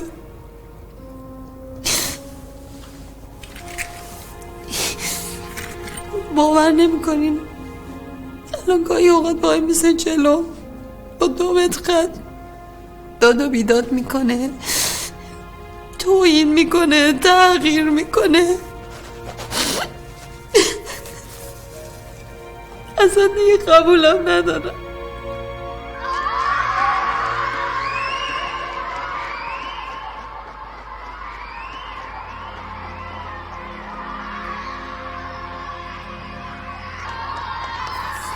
نم خدمت شما. مرسی. سلام. ببخشید بابت تأخیر. تموم شد؟ خیلی شلوغ بود خیابونا. دست شما درد نکن. مبارکتون باشه. عشق قهار است و من مخور عشق چون شکر شیرین شدم از شورش. عشق قشراق شیرین تر از این شیرینیه. خیلی عمالی. دست شما درد نکن. دست شما درد. خب دوست داشتی کار رو؟ آره خیلی خوب بود. بهتر نمیشه دیگه. خدا رو شکر دوست داشتم. خواستم شما اجازه بدید. نه من ممنون دخترم، میل ندارم. حتما بگید به دوستاتون بیاد. کارهای جدید ما هفته دیگه میرسه. اینایی که همه اینجا دیدید فقط تست. بهرام من امروز رفتم پیش خانم دکتره، خیلی خانم دکتر خوبی بود. چی میخوای بگی؟ یعنی میفرمایی من بعد یه زندگی برم از یه زن راه چهار زندگیمو بفهمم، اونم بعدش حقو بده به تو؟ بهرام به خاطر آرمان میگم کمک کنیم وز تموم شه. چه وضعی؟ یه نگاه به دور و بر خودت بکن. مردم نون شب ندارم بخورن. چی میگی تو؟ مردم نون شب ندارم بخورم ولی همدیگر رو دوست دارن. من میدونم خیلی وقت به من علاقه نداریم، اینو فهمیدم. من برای چی اینجا؟ به خاطر بچه‌ای که 3 روز دیگه میره سر خونه زندگی خودش. خب وقتی اون رفت چی میشه؟ ها؟ میشم سرایدار خونت؟ یا باید صبر کنم بشم مادر بزرگ من نوت؟ برای تو کم گذاشتم؟ به تو بی احترامی کردم؟ زن نیستی بفهمی وقتی یه مرد اتاقشو جدا میکنه این یعنی بی احترامی. آفرین، دست ننم درد نکنه. دیگه چه چیزایی بهت یاد داده این خانم؟ برام واقعا تو انقدر از من ناامید بودی که عقلم به این چیزا قد نده؟ متاسفم. ببین شیری، من برم اون وقت به ضرر تو تموم میشه. گفته باشم. مغازه باز کردیم دانشگاه فراموش نشه. گفته باشم. اون که نه، ولی داشتن مغازه لازم بود. واسه چی؟ بالاخره چند وقتی خواستم برم خواستگاری یه دختری. آها. پدر دختر ازم پرسید چی کارید؟ نگم مهندس بیکار یا قرار ارشد بخونم یا دکترا. برم جلوش، گردنم بدم بالا، سینه‌ام بدم جلو، بگم از بوی خوشم متوجه نشدید؟ بنده حد فروشی دارم. نه بابا. بله. حالا این دختر خوشبخت کی هست؟ آها، حالا باید دید این لنگ کفش به پای کی میشینه. بله. حالا باید دید این لنگ کفش تو کله کی میخوره. وایسا بهت میگم بیدرم.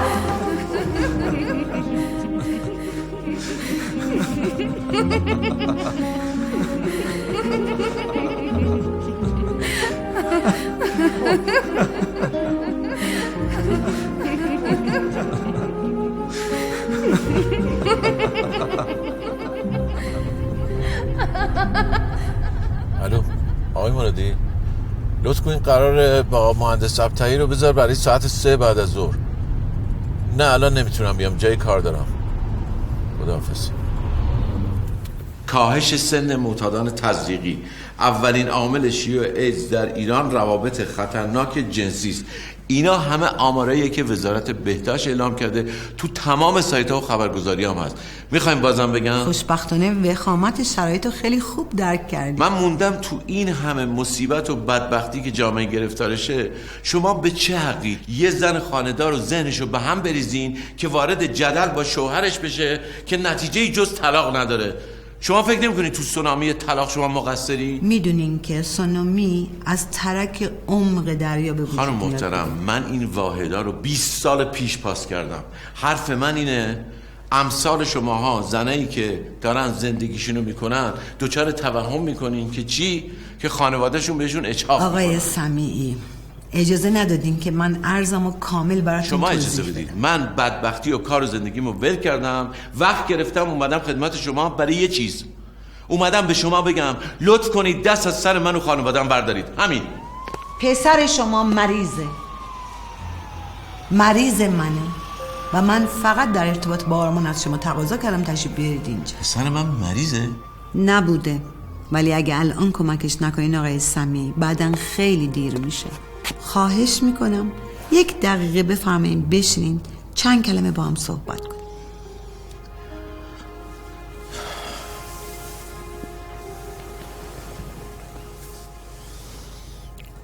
آرمان چشه؟ فعلا چیز خطرناکی نیست، نمیخوام نگرانتون کنم. خب آخه آرمان مشکلی نداره، یعنی اگر مشکلی داشته باشه من خودم حلش میکنم. آقای سمی به نظرم یه خورده مجبوریم با هم صریح تر صحبت کنیم. حتما بفهمین. شما رابطه خارج از ازدواج دارین و پسرتون تنها فرزندتون اینو میدونه.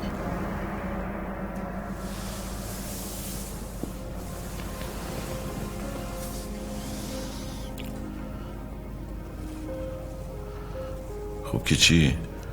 همه دارن؟ بله خیلی دارن، متاسفانه. قربانیای این روابط موازی با طلاق عاطفی بین پدر و مادرها کیا هستن؟ در اکثر ازدواج‌ها بعد از یه مدت بحران پیش میاد. کافیه یکی از طرفین مدیریت داشته باشه، شرایطی ایجاد کنه که بشه راجع به مشکل حرف زد. ولی متاسفانه بعضی از آقایون بحران براشون تبدیل میشه به یک فرصت مشروع. میشه یا نمیشه؟ شما تصمیمتون رو گرفتین که فقط از خانم دفاع کنی، حرف منم فایده آقای سمیعی میشه یا نمیشه؟ میشه یا نمیشه رو من نمیدونم، فقط من اینو میدونم که من عروسک خیمه شب بازی نیستم که یه روز زنم پسم بزنه چند سال بعد بیاد سراغ. با اجازهتون. آقای سمیعی موبایلتون. ممنون. فرضاً این توصیه رو من فکر کنم بذاریم برای تازه عروس تو مادا. ما دیگه آب از سرمون گذاشته.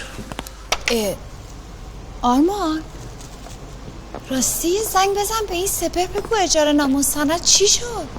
خوب شد گفتی یا؟ آره یه زنگ بهش بزن. هنوز هیچ. شما خسته نباشید. مرسی.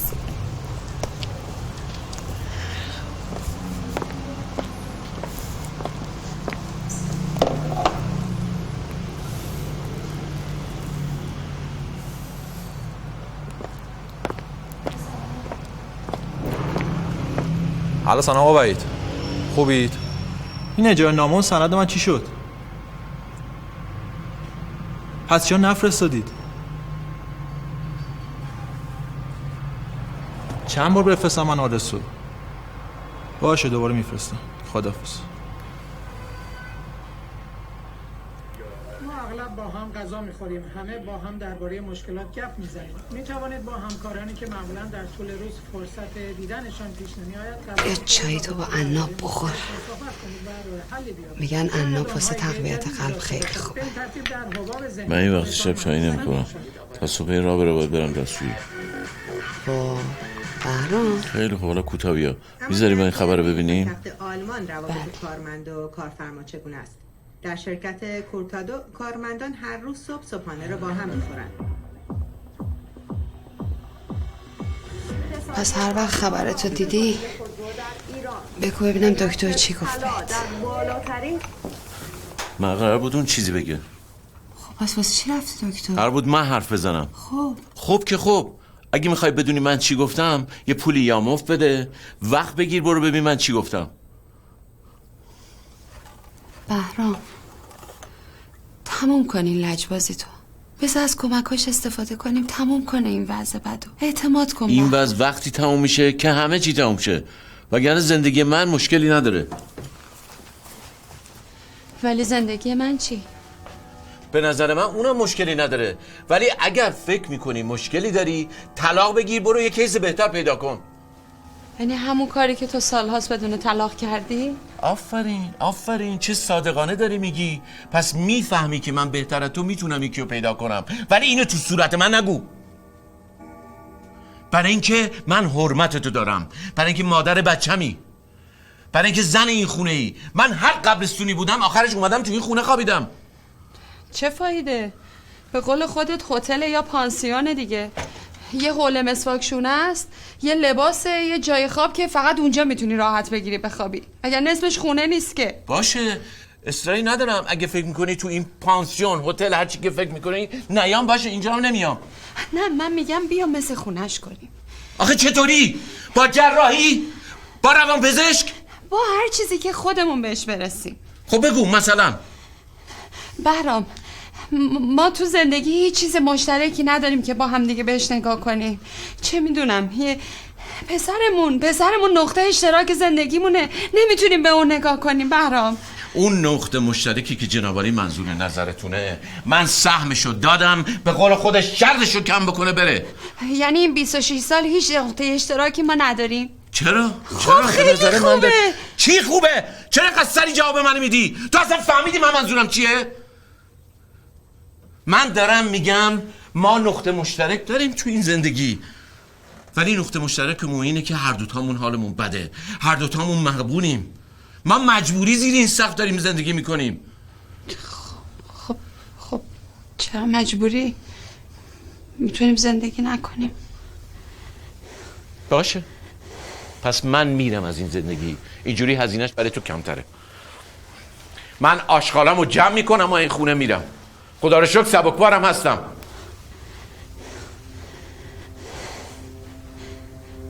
تو مدت ها ساکت و بستی بهرام، ولی قبل این ماجرا درم به رفتن نبود. بهرام اگه 10-15 سال پیش بود ازت میخواستم نری، التماست میکردم، خواهش میکردم، به پات میافتادم، گریه آرمانو بهانه میکردم، ولی الان توانشو ندارم. یه آدم قوی الان باید جلو این در وایس نظری بری. اون آدم قوی من نیستم، چون تو نخواستی من قوی باشم واسه یه همچین روزی.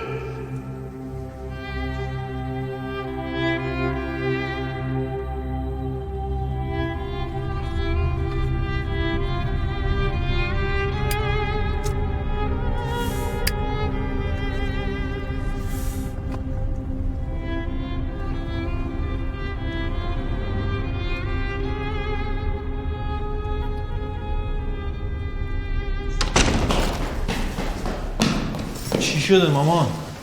بابا کجا رفت؟ چش بود؟ تو کجا؟ از خودش میپرسیدی جرئت نکردی؟ بحث جرئت نیست. مگه اون طالع از من پرسید که من کجا میرم کجا نمیرم که من از اون بپرسم؟ آواز میداده برای همچین روزایی. حالا من ازت میپرسیدم جواب میدم. خونه مادر بزرگت، برو کنار. بگو چی شده؟ برو کنار مامان. برو کنار. بگو چی شده؟ همه چی تموم شد. آشیه که تو باختی. دیگه هم خیالت راحت، از سربازی معاف شدی. برو کنار. بی‌انصافی نکن مامان. خب بذار برسونمت. نه خیلی لازم نکردم.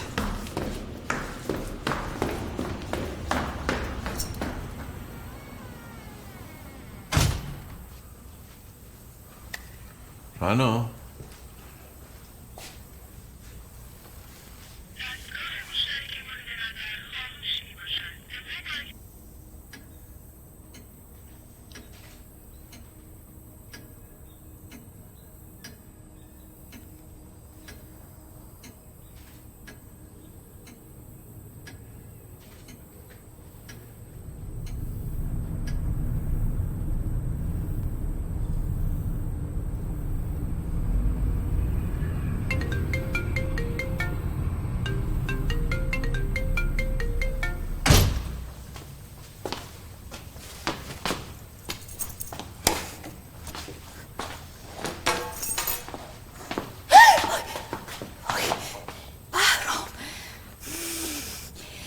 ترسوندی منو.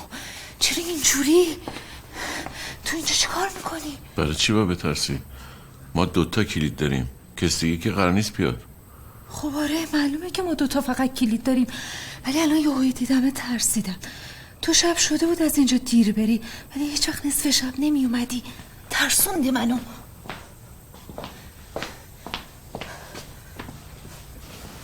فکر میکنی نباید می اومدم؟ این چه وقت اومدنه؟ موبایل چرا خاموشه؟ بچه کیه؟ شارژ موبایلم تموم شده بود. به نیکناز قول داده بودم ببرم شهر بازی. دختر خانم فتاحیه. حسودیت شد؟ حسودی؟ برای خوشی داری؟ بهرام چرا اینجوری شدی؟ به من اعتماد نداری؟ تو داری من کنترل میکنی دیوونه. جر و بس ندارم.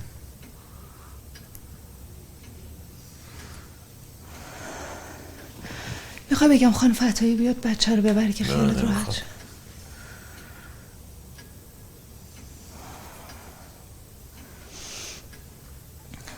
بهرام جون چی شده بس؟ چی شده که این وقت شب اومدی اینجا؟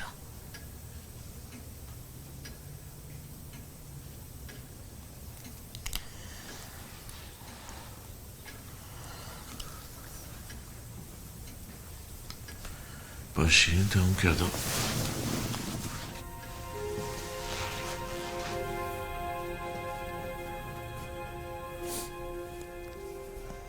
تو چی کار کردی؟ چی داری میگی؟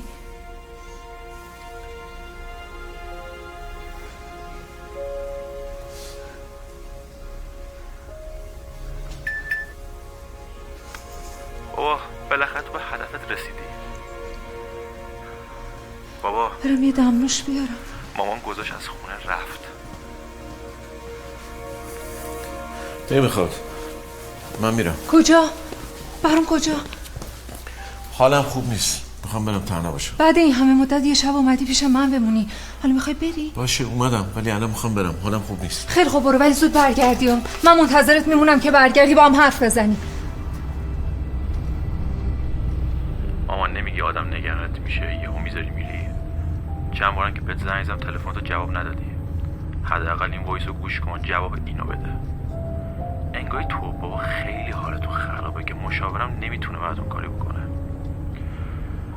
فکرم میتونم براتون کاری کنم ولی بازم اشتباه فکر کردم. منو باش که زود اومدم خونه یه خبر خوش بهت بدم.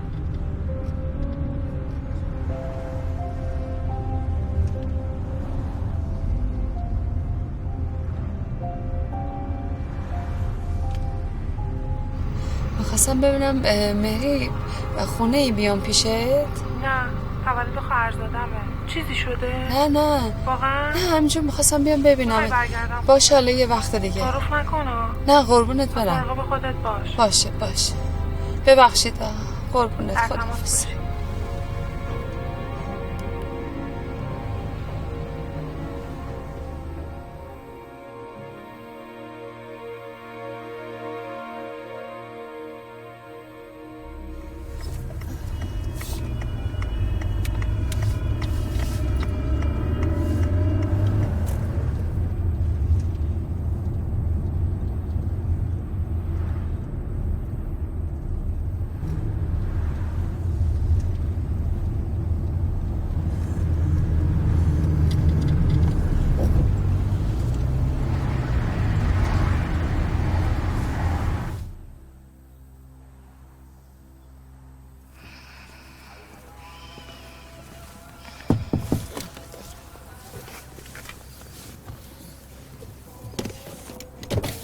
سلام خانم.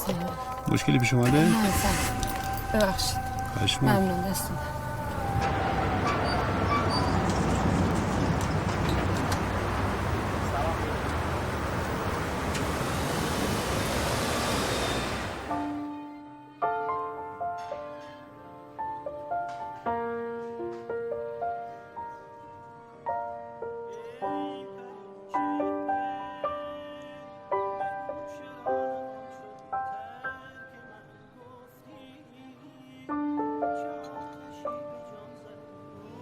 سلام. ببخشید اشتباه نمی‌کنم؟ خانم شیرین جودی، دختر بانشات دانشکده ادبیات. به جا نمیارم شما. حق دارید، ولی من همیشه شما رو تحسین میکردم. مهرداد فتویی هستم، همکلاسی دانشکده‌تون.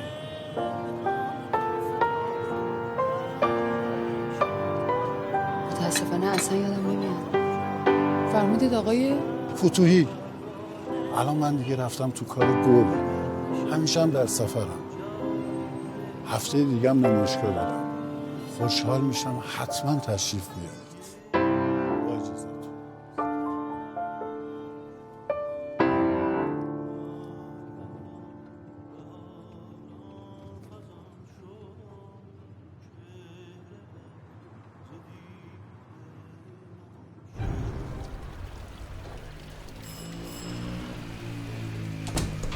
کلید دادم که زنگ نزنی مادر. سلام ماما.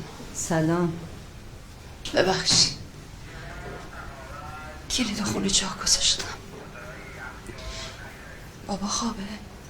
بیدارش کردی دیگه. سلام بابا. سلام پدر جان.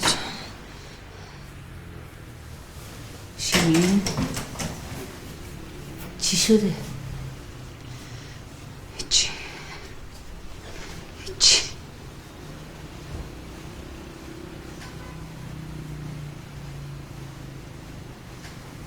گمونم آرمان اذیتش میکنه. پسر رو وقتی به این سن میرسن و دائم با مادرشون در حال یکی به دو کردنن. به خدا میگم یه زن براش بگیر از شر و شور بیفته دیگه. فکر نمی کنم مورد آرمان باشه. بهرام هم هست.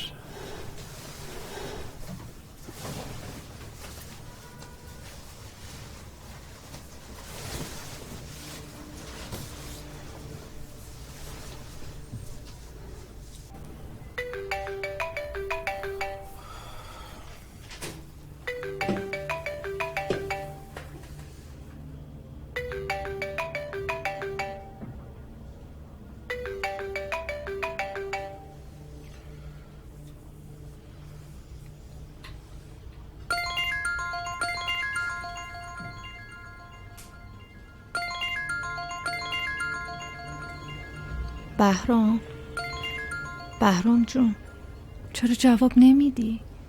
نگرانتم.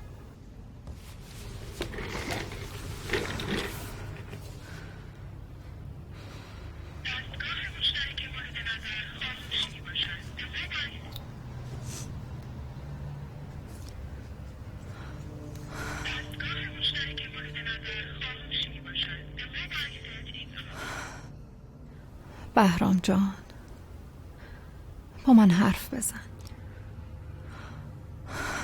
از من ناراحتی؟ چیزی شده؟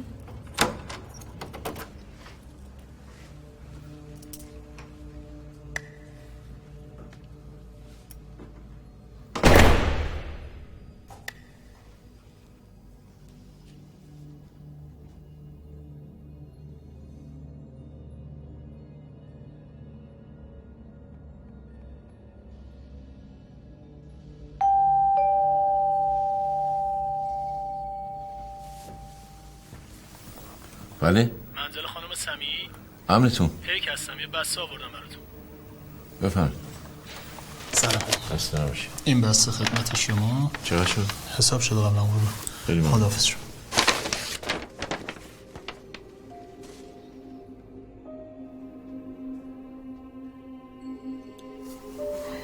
بهرام چند بار باید تماس بگیرم که جوابمو بدی؟ چرا باید این همه ازت بیخبر بمونم؟ بهرام منم آدمم به خدا. میایی یه چیزایی میگی حال منو خراب میکنی و میری. میخوای بگی من مقصرم؟ آره بهرام اینه معرفت بهرام، اینه معرفت بهرام.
بهرام میدونم که خونه ای.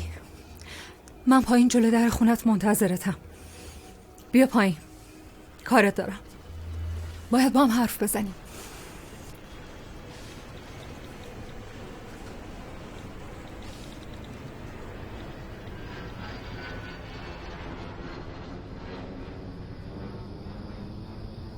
یه ساعت ما رو تو خیابونا میچرخونی، الانم اینجا. چی میخوای بگی؟ بگو. من باید حرف بزنم یا تو؟ تو در مورد من چی فکر میکنی؟ مقصر مشکلات زندگیت منم؟ آره؟ دعوا با زنت، بچت، ورشکستگی کارخونه‌ات. چرا جواب نمیدی؟ من که همیشه نقش 2 زندگیت بودم. هر وقت خواستی اومدی، هر وقت خواستی رفتی. من کجای زندگیت بودم؟ هیچ جا. من اگه توی این رابطه موندم چون دوستت داشتم. دوست داشتم از عشقم بچه داشته باشم. همه جورم پات وایستادم. ولی تو نه جرأت حرف زدن داری، نه شهامت تصمیم گیری.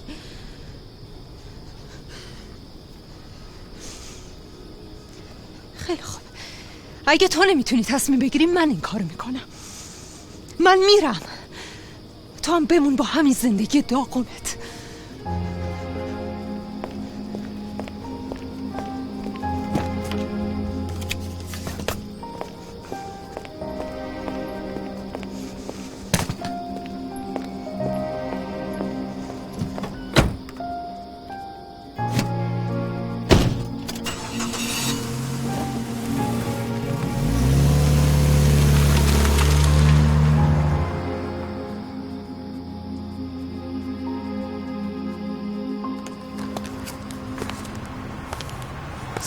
سلام. میتونم کمکتون کنم؟ آیا آرمان سمیعی اینجا کار میکنن؟ بله. چطور؟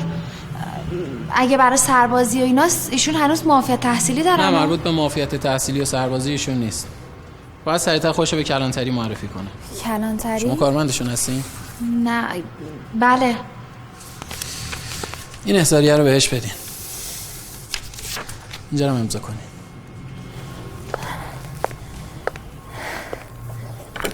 آرمان بردار.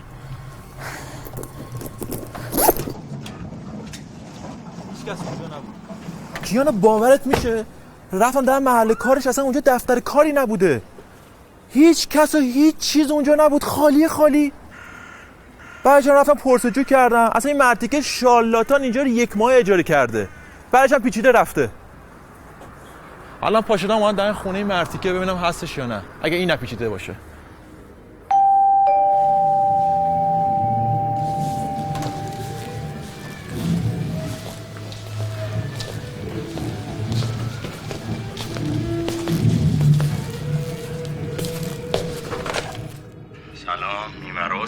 سلام امیر جان، خوبی؟ عزیزی بیا بالا. یه لحظه میای پایین امیر؟ پام شکسته تو گچه، سختمه، تو بیا بالا.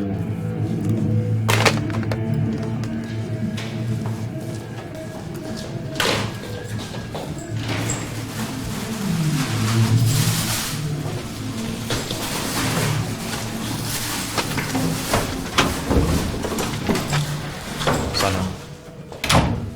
سر کوچن؟ کی؟ فکر کن منظور من پلیسا نباشن. پلیس کدومه؟ حرفا میزنی ها. یه لحظه گفتم بشین تو ماشین گپی با هم دیگه بزنیم. بله، منم باور کردم. منم باور کردم که پا تو گچه. اینو نمیگفتم فکر میکردی سرم پر گچه. امیر بگو سپر کجاست؟ یه ردی، نشونی، جایی. داداش من، پولو گرفتی رفتی مغازه رو زدی دیگه، حالی اما پرسیدی؟ به من چه که کجاست؟ دبی، ترکیه، چه میدونم؟ یعنی چی که به من چه؟ اگه من تا فراس رو پیداش نکنم زندگیم داغون میشه. پلیسا دنبال منن. بزن. خواهش میکنم بهم بگو کجاست. تو که هر شب با اینا پارتی میکنی. رفاقتا این روزا خودت خوب میدونی تاریخ انقضا داره. عین جنس فاصله. این برای من شو جواب؟ نه، برای من شو زندگی. امیر من به تو اطمینان کردم. سندمو بهشون دادن که برای من قرارداد بنویسن. اما یهو غیبشون زد. گفتن سند واسه چی دادی؟ به رفیقم قول داده بودم. مغازه دستم میرفت. پولو گرفتی، مغازه رو زدی دیگه، به ما ربطی نداره. چرت و پرت نگو.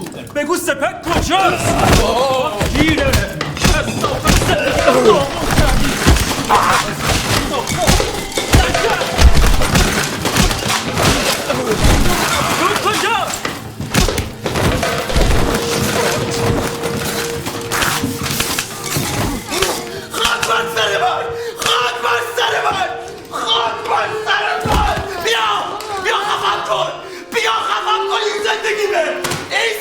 منه، این زندگی منه.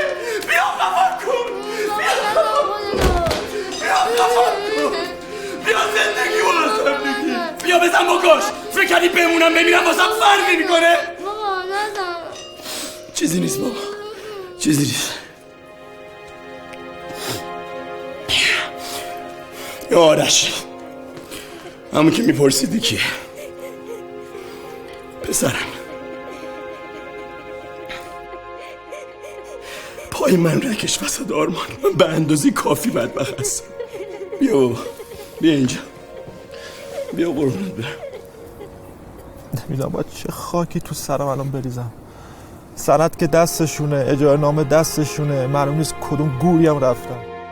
چند دفعه گفتم دور اینا رو خط بکش، با اینا رفاقت نکن، گوش نکردی. حالا مشکل خودشونه، تو کاری نکردی که بترسی. به نظرم آرمان باید بری خودتو معرفی کنی، یعنی اصلا اگه نکنی بدتر میشه. بهت زنگ میزنم.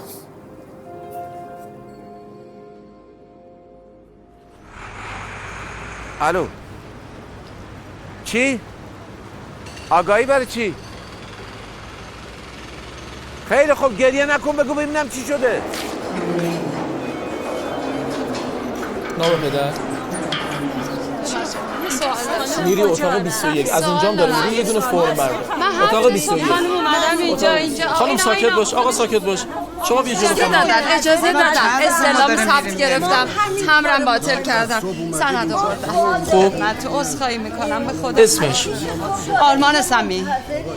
کد ملی؟ کد ملیش یا حفظ سهم. نام پدر؟ بهرام. برای سند گذاشتن. سند گذاشتن؟ بله آقای بهرام سمی برای سند گذاشتن. اسممو خوندن برای ملاقات.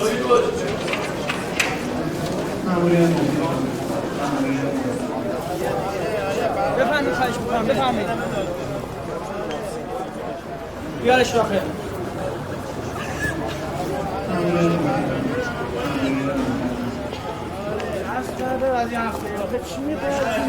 یک ماه از کار من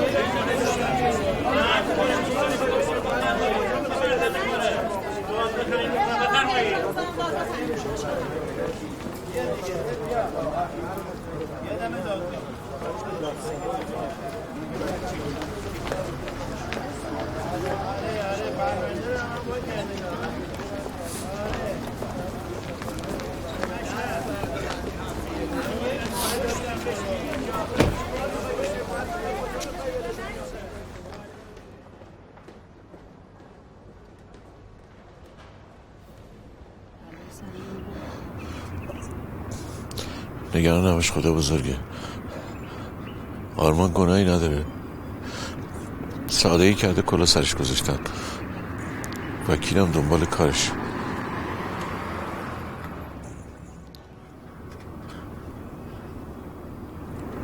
بشین تو ماشین میرسونمت خونه.